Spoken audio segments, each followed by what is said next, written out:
In this demo, let's explore how to monitor sensitive data and identify who has access to which data. Imagine your security operations analyst and your manager has informed you that there's unusual behavior that's been noted on a workload by a user named Bill.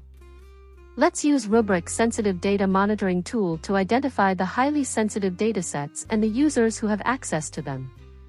Let's also see which data Bill has access to and let's disable them proactively. At the top of the Data Security Posture dashboard, we see that there is a bar that indicates 57% object coverage. This means that 57% of our total workload are being scanned by Rubrik Security Cloud. The blue bar over here refers to workloads that are supported for sensitive data scanning but are not enabled. Protection for these objects starts when you assign policies to objects to provide a complete picture of your data security posture.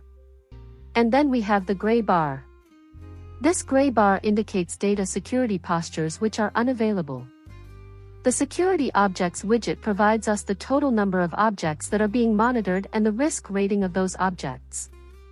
Over here on the User Access pane, we can see the total number of users with sensitive access. The Sensitive Access File pane provides us a view of how many sensitive files are there in our environment over a period of time. Notice how on August 3rd, there is a decline in the number of sensitive files. So now let's take a look at that. Over here, we can see the list of objects that had sensitive data during that given date. And this object over here has the highest number of sensitive files and is rated high. So let's click on this to explore more. The workload itself has been classified as high risk and then it has 7.7K sensitive files. Over here we see that 569 users have access to this data. This isn't ideal, so let's drill down to the details.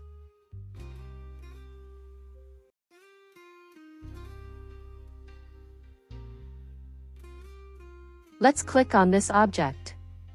Let's select the C drive to learn more and let's click on this file over here.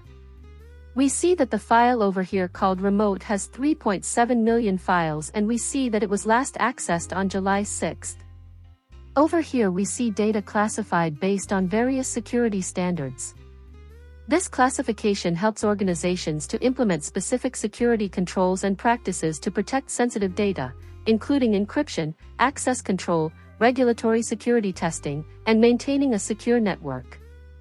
We're also able to see who has access to these sensitive data.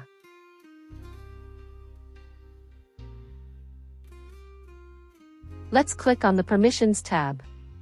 In this Permissions tab, we see a list of folks who have access to this particular data.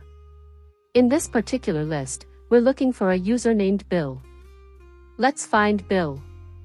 Select the All Users drop-down and select Bill. This view provides us insight into the list of permissions that Bill has been provisioned. Now that we've identified all of the files that Bill has access to, we can go ahead and proactively remove access to these files to prevent further issues.